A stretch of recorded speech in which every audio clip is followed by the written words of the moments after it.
मित्रों नमस्कार। प्रज्ञा प्रवाह चैनल में आपका स्वागत है।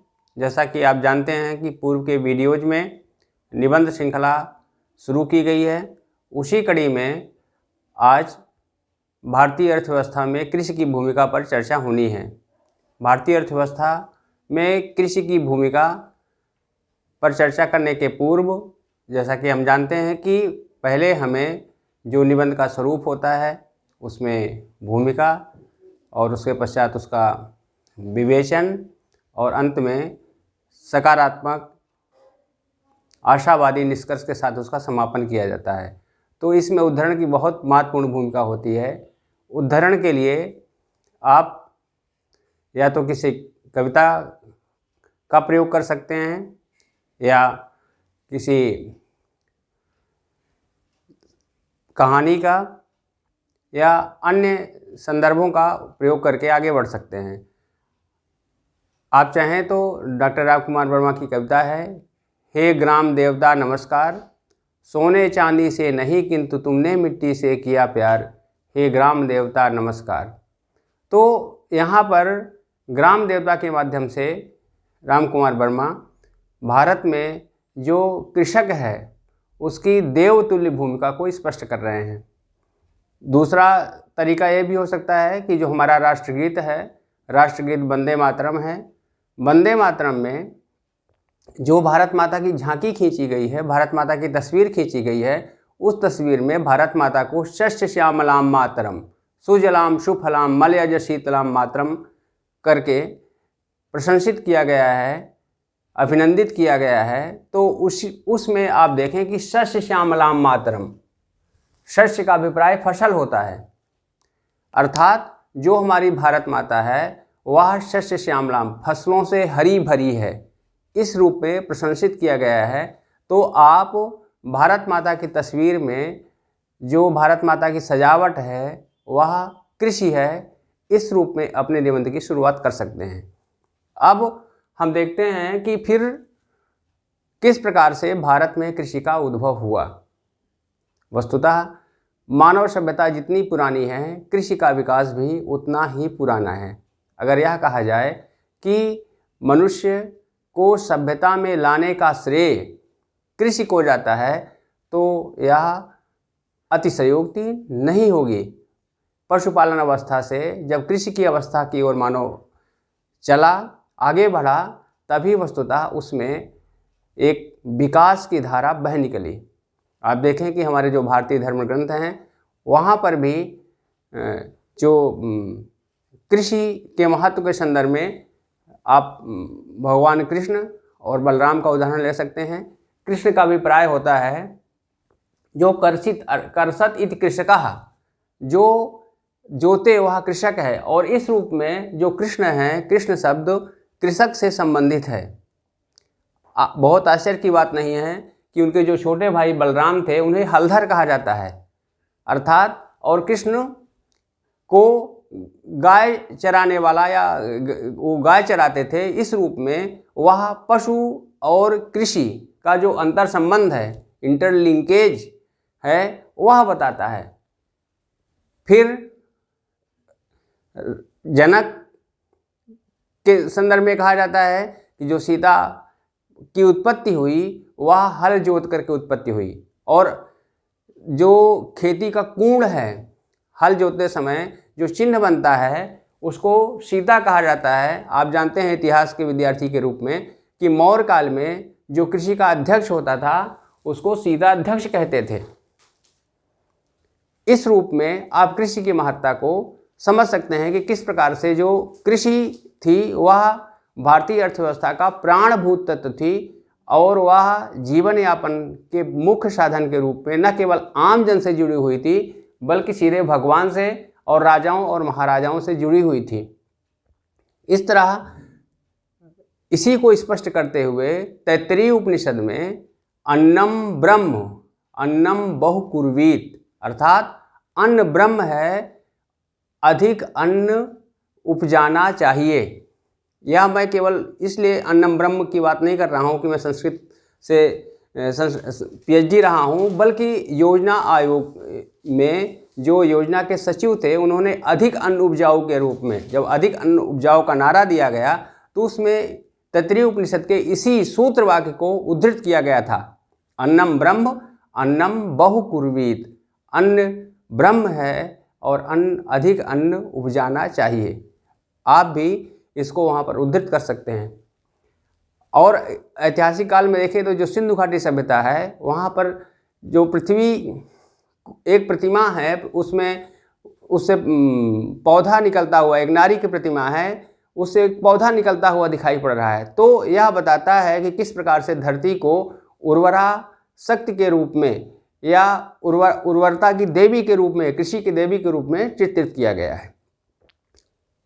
यह स्पष्ट करता है कि न केवल भारतीय अर्थव्यवस्था में बल्कि भारतीय संस्कृति में भी कृषि का महत्वपूर्ण योगदान है, कृषि की महत्वपूर्ण भूमिका है। अब हम आते हैं जो हमारा निबंध का मुख्य टॉपिक है कि भारतीय अर्थव्यवस्था में कृषि की भूमिका। भारतीय अर्थव्यवस्था में कृषि की भूमिका को समझने के पूर्व हमें यह देखना पड़ेगा कि भारतीय अर्थव्यवस्था के क्षेत्र क्या हैं। वस्तुतः किसी भी अर्थव्यवस्था के 3 क्षेत्र होते हैं, प्राथमिक, द्वितीयक, तृतीयक, प्राइमरी, सेकेंडरी और टर्शियरी। प्राथमिक क्षेत्र में कृषि, मत्स्य पालन जैसे व्यवसाय संबंधित रहते हैं, इसका नाम ही है प्राथमिक। आप याद करिए, प्राथमिक पाठशाला। जिस प्रकार से प्राथमिक शिक्षा हमारे संपूर्ण व्यक्तित्व का आधार होती है, ठीक उसी प्रकार से कृषि भी एक प्राथमिक सेक्टर के रूप में, प्राइमरी सेक्टर के रूप में, प्राथमिक क्षेत्र के रूप में समस्त अर्थव्यवस्था का आधार है। द्वितीय क्षेत्र उद्योग का होता है और तृतीय क्षेत्र सेवा का होता है। अब हम देखते हैं कि किस प्रकार से प्राथमिक क्षेत्र संपूर्ण अर्थव्यवस्था को प्रभावित करता है। प्राथमिक क्षेत्र, एक तो सीधे सीधे हमें बहुत दूर जाने की आवश्यकता नहीं है, हम अपने बारे में सोचें कि हमारी जो शुरुआत होती है सुबह चाय पीने से होती है। चाय कहाँ से आती है? कृषि से आती है। फिर नाश्ता, उसके बाद भोजन। तो ये जितनी की जितनी चीज़ें हैं यह वस्तुतः सीधे कृषि से जुड़ी हुई हैं। तो इसका अभिप्राय यह है कि खाद्यान्न की आपूर्ति, फिर उसके पश्चात खाद्यान्न की आपूर्ति के पश्चात आप बिस्किट ले लें, ब्रेड ले लें, तो ये वस्तुतः बिस्किट कहाँ से बनता है? यह कृषि से बनता है, गेहूं से बनता है या अनाज से बनता है, और यह अपने आप में उद्योग है। तो दूसरा जो योगदान हुआ वह हुआ उद्योग के लिए कच्चे माल की आपूर्ति। कच्चे माल की आपूर्ति के साथ साथ आपको लगता है कि कृषि की भूमिका यही समाप्त हो गई? यही कृषि की भूमिका समाप्त नहीं होती है। जो कृषि से आय सृजित होती है वह आय अन्य अर्थव्यवस्था के अन्य क्षेत्रों को भी प्रभावित करती है, वह डिमांड को प्रभावित करती है। इस रूप में कृषि डिमांड का या मांग का सृजन करती है, क्रिएशन ऑफ डिमांड। इस रूप में कृषि की तीसरी भूमिका यह भी है कि वह मांग का सृजन करती है। यह अर्थव्यवस्था में इस प्रकार से, तो जो तीसरा क्षेत्र है सेवा क्षेत्र, यह भी इसी से जुड़ा हुआ है। जब कृषि की आय होती है तो उसमें मोबाइल, इंटरनेट या अन्य जितने भी सेवा, संचार सेवा के जो भी क्षेत्र हैं वह अप्रत्यक्ष रूप से कृषि द्वारा प्रभावित होते हैं। यह 3 क्षेत्र हैं। यह 3 क्षेत्र हुए, प्राथमिक, द्वितीयक और तृतीयक, और किस प्रकार से जो कृषि की भूमिका है इसमें अपना योगदान देती है। फिर खाद्यान्न की आपूर्ति हो गई, रोजगार हो गया। आप जानते हैं कि जो भारतीय अर्थव्यवस्था है उस में रोजगार का जो क्षेत्र है वह कितना महत्वपूर्ण है। भारत विश्व का दूसरा जनसंख्या वाला देश है और दूसरा सबसे बड़ा जनसंख्या वाला देश है, और यहाँ की जनसंख्या का अभी भी प्रत्यक्ष रूप से 51% कृषि से जुड़ा हुआ है, और अगर अप्रत्यक्ष रूप से देखा जाए उससे तो 65% के करीब रोजगार कृषि क्षेत्र से संबंधित है। तो बहुत बड़ा जो अर्थव्यवस्था का दूसरा क्षेत्र है रोजगार का क्षेत्र, वह कृषि पर निर्भर है। फिर हम व्यक्ति से अगर हम राष्ट्र की ओर जाएं, अर्थात रोजगार प्रदान किसको किया जाता है? व्यक्ति को किया जाता है। खाद्यान्न प्रदान किसको होता है? व्यक्ति को होता है। व्यक्ति से अगर हम राष्ट्र की ओर बढ़ें तो जो राष्ट्रीय आय है, जीडीपी, उसमें कृषि का योगदान अब घट करके 13% हो गया है। जब भारत स्वतंत्र हुआ था तो लगभग 50% योगदान कृषि का राष्ट्रीय आय में था, लेकिन धीरे धीरे यह क्षेत्र कम होता गया, उद्योग और सेवा का क्षेत्र बढ़ता गया। उद्योग लगभग 30% और सेवा का लगभग 50% के आसपास रहता है। तो इस रूप में जो राष्ट्र के संदर्भ में कृषि का योगदान राष्ट्रीय आय के संदर्भ में भी है। उसके पश्चात राष्ट्र से हम अंतर्राष्ट्रीयता की ओर बढ़ते हैं तो विदेशी व्यापार, विदेशी मुद्रा के अर्जन में जो कृषि निर्यात की भूमिका है, इस रूप में विभिन्न खाद्य सामग्रियों के द्वारा, चाय के द्वारा, कपड़ों के द्वारा, कृषि के निर्यात द्वारा राष्ट्रीय आय का अर्जन होता है। आप जानते हैं कि प्राचीन काल में भी काली मिर्च और मसालों के कारण भारत की विश्व में प्रसिद्धि थी। काली मिर्च को यवन प्रिय कहा जाता था, अर्थात जो यूनानी हैं उनको यह अत्यधिक प्रिय है। कालिदास के नाटकों में इसका उल्लेख मिलता है। तो जो निर्यात का क्षेत्र है, इस क्षेत्र के द्वारा भी जो कृषि है वह अपना रोल अदा करती है, अपनी भूमिका का निर्वहन करती है। अब केवल खाद्यान्न ही नहीं, बल्कि अब उद्योगों के विकास के द्वारा, तकनीकी क्षेत्र के विकास के द्वारा जो खाद्यान्न प्रसंस्करण एक बहुत ही बढ़ता हुआ उद्योग है, बढ़ते हुए उद्योग के कारण, बढ़ती हुई संभावना वाले क्षेत्र के कारण इसको सनराइज इंडस्ट्री कहा जाता है। चमकता हुआ, जैसे सूर्य चमकता है, ठीक उसी प्रकार से चमकता हुआ क्षेत्र है। खाद्य प्रसंस्करण का अभिप्राय होता है कि जो फसल उत्पादित की गई उसको इस प्रकार से संरक्षित किया जाए, इस प्रकार से संवर्धित किया जाए कि उसकी गुणवत्ता में वृद्धि हो जाए, उसके मूल्य में वृद्धि हो जाए और उसके जीवन में अस्थायित्व आ जाए, अर्थात उसकी जो समय है, समय सीमा, वो बढ़ जाए।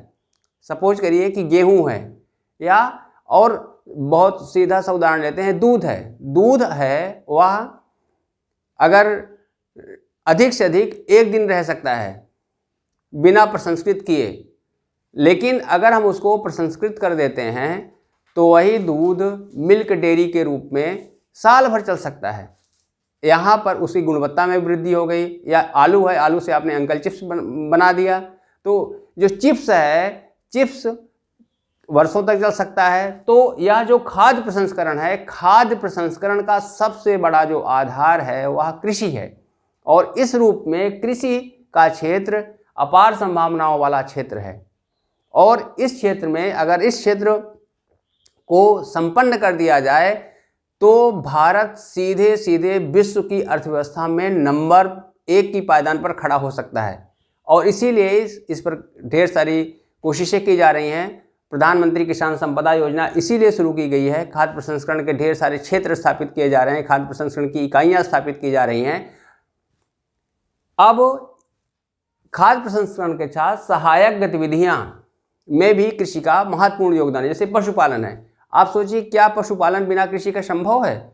पशुओं को भी चारे की आवश्यकता होती है, पशुओं को भी खाद्यान्न की आवश्यकता होती है, वह कृषि से आता है। मधुमक्खी पालन, ये सारे के सारे क्षेत्र, मधुमक्खी को अपनी शहद इकट्ठा करने के लिए पेड़ पौधों की आवश्यकता होती है, फूलों की आवश्यकता होती है। ये फूल कहाँ से आएंगे? यह कृषि से आएंगे। तो इस प्रकार से यह जितने भी क्षेत्र हैं, जो सहायक गतिविधियाँ हैं, यह गतिविधियाँ भी कृषि पर ही निर्भर हैं। और इस रूप में कृषि यहाँ पर बहुत ही महत्वपूर्ण योगदान देती है।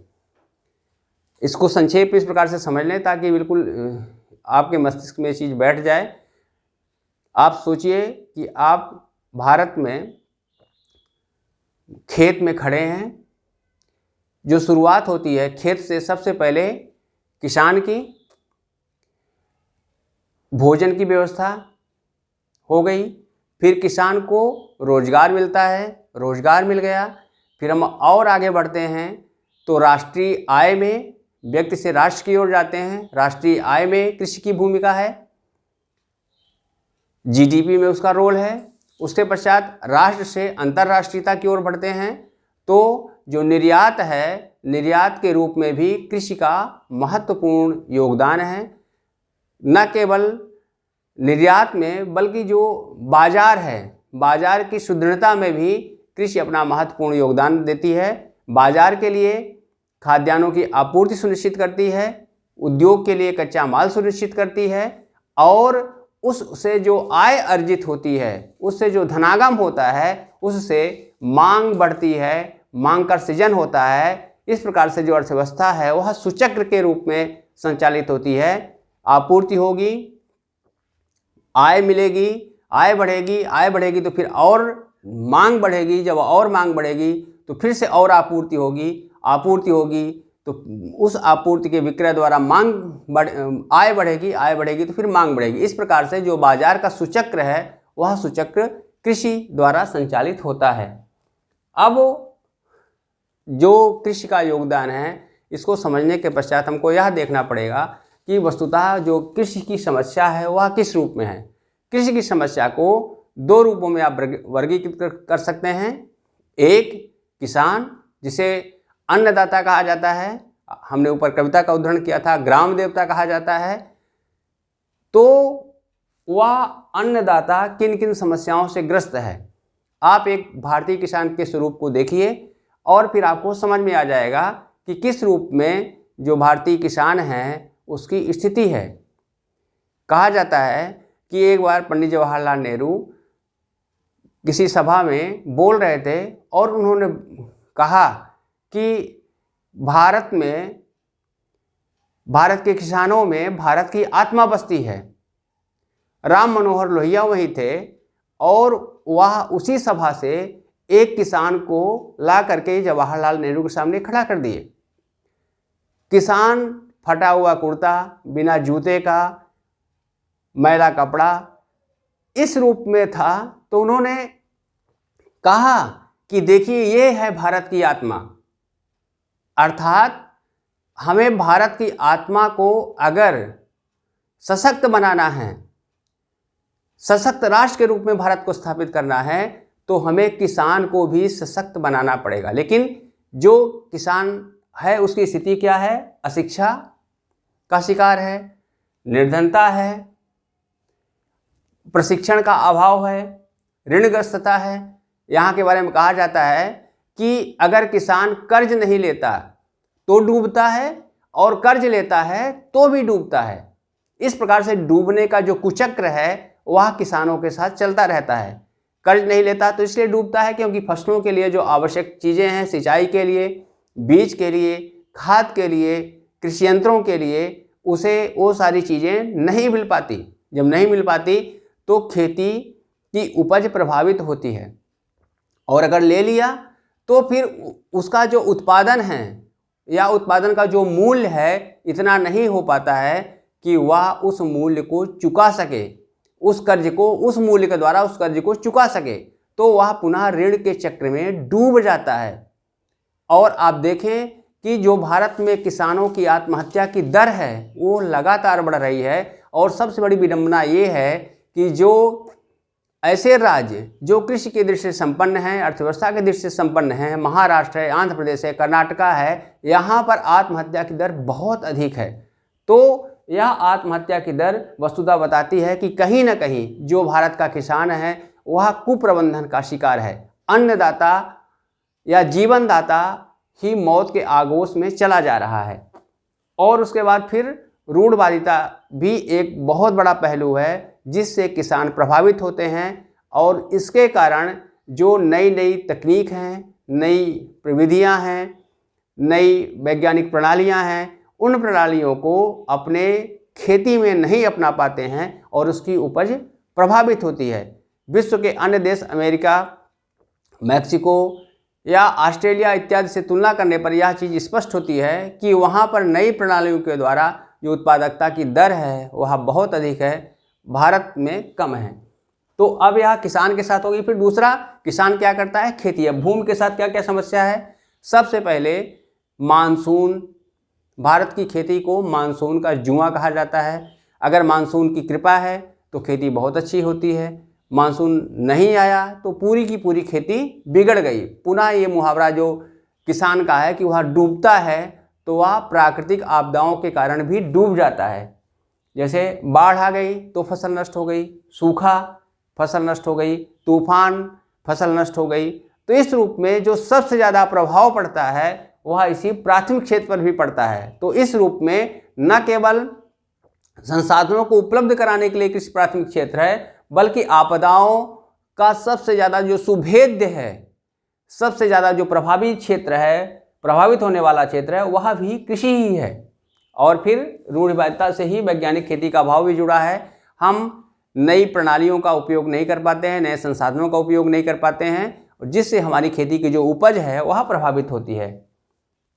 इस रूप में खेत से लेकर के आप सोचिए कि आप खड़े हैं खेत में, तो आप सबसे पहले क्या है, मिट्टी है। मिट्टी की उर्वरता का परीक्षण नहीं हो पाता, हम अंधाधुंध खाद का प्रयोग करते हैं। सुंदरलाल बहुगुणा जो चिपको आंदोलन के प्रणेता हैं, उन्होंने कहा है कि हमारे अवैज्ञानिक तरीके से रासायनिक उर्वरकों को डालने से जो खेती है वह भी नशीली हो गई है। जैसे व्यक्ति को शराब का नशा रहता है, उसी प्रकार से खेती को भी खाद का नशा हो गया है। अगर उसे खाद ना मिले तो फसल उगती ही नहीं है। उसके पश्चात फिर दूसरा क्या आता है, बीज बोते हैं, प्रमाणित बीज नहीं रहते, उन्नत बीज नहीं रहते हैं। फिर बीज के बाद फिर किसकी आवश्यकता होती है, पानी की। पानी की उपलब्धता सही से नहीं है। आप लगभग 60% क्षेत्र जो भारत का है वह सूखा से प्रभावित है, कि कोई अल्प सूखा वाला क्षेत्र है, कोई दीर्घ सूखा वाला क्षेत्र, इस रूप में सूखे की स्थिति बनी रहती है। उसके पश्चात सूखे के पश्चात बाढ़ की स्थिति बनती है। तो इन सारी आपदाओं के कारण एक तो प्राकृतिक क्षेत्र की स्थिति हो गई, जो प्राकृतिक क्षेत्र के कारण कृषि प्रभावित होती है, और दूसरा मानवीय कारण से भी। मानवीय कारण से पुनः हम उसी खेत पर खड़े होते हैं। कुछ खेत बहुत बड़े बड़े हैं, कुछ खेत बहुत छोटे हैं। आंकड़े बताते हैं कि जो जोतों का आकार है उसमें 88% सीमांत और लघु कृषक हैं। सीमांत और लघु कृषक होने के कारण वह उनके जो खेतों का आकार है वह बहुत छोटा है, और उस कारण से उसमें वैज्ञानिक खेती का प्रयोग वो नहीं कर सकते, कृषि यंत्रों का प्रयोग नहीं कर सकते हैं, जिससे उनकी उपज प्रभावित होती है। और वह केवल उनके लिए खेती जीवन निर्वाह का साधन है। जीवन निर्वाह के साधन का अभिप्राय है कि किसी न किसी रूप में वह अपना जीवन निर्वाह करते हैं। तो वहाँ पर खेत पर वो बोझ हैं, खेत उनके लिए आगे बढ़ाने का साधन नहीं हो पाता है। फिर भूमि के छोटे आकार के पश्चात फिर क्या है, दूसरी समस्या क्या है, जैसे हमने बताया कि जो वैज्ञानिक प्रणालियां हैं उनका प्रयोग नहीं हो पाता है। इसके लिए हरित क्रांति लाई गई, भूमि सुधार किया गया। तो गुन्नार मिर्डल ने बहुत स्पष्ट रूप में एशियन ड्रामा अपनी पुस्तक उसमें स्पष्ट किया है कि वस्तुतः ये प्रयास तो बहुत बड़े बड़े किए गए, लेकिन जो उनका नतीजा था वह उतना फलदायी नहीं रहा। और इस रूप में जो दुष्चक्र है प्राकृतिक आपदा का, मानवीय कौशल का, प्राकृतिक आपदा का और कृषि के क्षेत्र में तकनीकी दक्षता के अभाव का, उसको हम नहीं तोड़ पाए। और इस रूप में जो भारतीय खेती की स्थिति है वह अनुत्पादक या अलाभप्रद बनी हुई है। तो अब इसके लिए किया क्या जाए, पुनः वही कि सबसे पहले खेत है तो मृदा परीक्षण किया जाए। मृदा परीक्षण के लिए योजनाएं चलाई गई। फिर खेत के लिए किसकी आवश्यकता होती है, बीज की, उन्नत बीज। उसके पश्चात जल, तो प्रधानमंत्री सिंचाई योजना आई, पर ड्रॉप मोर क्रॉप, उसके लिए भिन्न भिन्न सिंचाई प्रणालियां अपनाई जा रही हैं। आप जानते हैं कि हमारे कई कृषि वैज्ञानिक इजराइल गए थे। इजराइल कृषि प्रणाली के दृष्टि से, उत्पादकता के दृष्टि से विश्व में सर्वश्रेष्ठ स्थान रखता है। वहाँ से प्रशिक्षण प्राप्त किया, उसी में ड्रिप सिंचाई की बात आई। और उसके पश्चात फिर ये हुआ तो जल की आपूर्ति हो गई। जल की आपूर्ति के पश्चात फिर ये भी संभव है कि जो फसल है वह नष्ट हो जाए। हमने ऊपर चर्चा की प्राकृतिक आपदाओं के कारण, मानवीय विसंगतियों के कारण। तो हमारी फसल नष्ट न होने पाए या फसल नष्ट हो गई है तो उसका उचित मुआवजा किसान को मिले। तो इसके लिए प्रधानमंत्री फसल बीमा योजना लाई गई, जिसके द्वारा खेती का बीमा कर दिया जाता है और उसके नुकसान की भरपाई होती है। अब फसल पैदा हो गई तो फसल को उचित स्थान पर पहुंचाया जाए, उसकी मार्केटिंग इतनी अच्छी हो कि इस प्रकार की स्थिति ना हो कि जो टमाटर कभी सड़कों पर फेंक दिया जाता है कम भाव के कारण और कभी वो 100 रुपये किलो बिकता है, तो यह जो विसंगति है, यह विसंगति ना होने पाए तो विपणन की उचित व्यवस्था हो, प्रसंस्करण की उचित व्यवस्था हो। तो इसी के लिए फिर लाई गई प्रधानमंत्री किसान संपदा योजना, जिसके द्वारा जो उत्पादित फसल है उसका प्रसंस्करण किया जाता है, उसको मार्केट में पहुंचाया जाता है। एक शब्द में कहें कि खेत से लेकर के बाजार तक, फैक्ट्री तक और पुनः संसाधित होकर के उद्योग के रूप में या उत्पादित वस्तु के रूप में हाथ में आने तक की जो योजना है वह है प्रधानमंत्री किसान संपदा योजना। इन सभी योजनाओं के द्वारा जो किसान है उसकी आय को 2022 तक दुगना करने की योजना है। और अगर किसान की आय दुगनी होती है तो भारत का जो लक्ष्य रखा गया है $5 ट्रिलियन अर्थव्यवस्था का, उसको 2025 तक उसको भी पूरा करने की संभावना इसी क्षेत्र में है।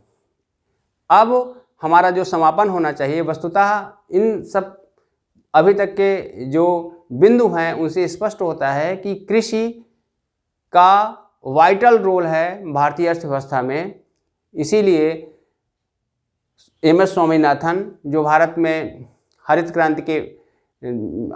क्रांति के प्रणेताओं में से रहे हैं, उन्होंने कहा था कि if agriculture goes wrong nothing else will have a chance to be right.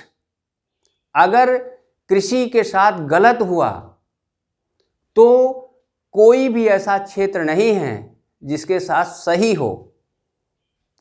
अर्थात जिस प्रकार से कहा जाता है कि if India die then who will live, if India will live then who will die. अगर भारत मरता है तो कौन जिंदा रहेगा, और अगर भारत जिंदा है तो कौन मर सकता है। ठीक उसी प्रकार से यहाँ कहा जा सकता है कि अगर एग्रीकल्चर जीवित रहती है, एग्रीकल्चर का विकास होता है तो सभी क्षेत्रों का विकास होगा, और अगर एग्रीकल्चर मर जाती है तो फिर कोई भी क्षेत्र विनाश से नहीं बच पाएगा। आप देखिए कि कोरोना कालखंड में हमारी अर्थव्यवस्था बिल्कुल गोता लगा गई, उसकी विकास दर 22% में पहुंच गई। उसको संभालने वाला जो क्षेत्र था वह कृषि क्षेत्र था। इस आपदा में भी जो कृषि की विकास दर थी वह 2 से 3% रही, और इस रूप में कृषि ने वास्तव में जीवनदायिनी का काम किया और जीवनदायिनी क्षेत्र के रूप में स्थापित हुई। तो हमें कृषि को आगे बढ़ाना है। कृषि की इतनी महत्वपूर्ण भूमिका रही है कि आप जानते हैं कि जो लोक कहावतों के सबसे महापुरुष हैं घाघ, उन्होंने कहा था उत्तम खेती मध्यम लाद निषिद्ध चाकरी भीख निदान। अर्थात उत्तम खेती, जो खेती का क्षेत्र है वह उत्तम है और इसे हमें और उत्तम बनाना पड़ेगा। और जो हमारे यहाँ कहा जाता है कि या जो हमारा देश है वह सोने की चिड़िया है, तो सोने की चिड़िया इसलिए कहा जाता है कि या धरती सोना उगले उगले हीरा मोती। मतलब अभिप्राय है कि जो कृषि है या इसकी उपज जो है सोने में बदल सकती है और हम $5 ट्रिलियन अर्थव्यवस्था का जो लक्ष्य है उसको प्राप्त कर सकते हैं। इस रूप में जो कृषि का क्षेत्र है, जो कृषि का रोल है वो बहुत ही महत्वपूर्ण है। पीसीएस परीक्षाओं में कभी कृषि की भूमिका पूछी गई है, कृषि का भविष्य पूछा गया है, कृषि की समस्याएं पूछी गई है। तो ये जो 3-4 टॉपिक इस पर बनते हैं कृषि पर, उस पर हमने चर्चा की। आप इस चर्चा को अपने प्रतियोगियों के हित के लिए लाइक और सब्सक्राइब द्वारा, सार्थक कमेंट के द्वारा आगे बढ़ाएं, और कहीं आपको लगता है कि और कुछ आपकी अपेक्षा है तो उसको भी कमेंट में लिखें, उसकी पूर्ति की जाएगी। बहुत बहुत आभार।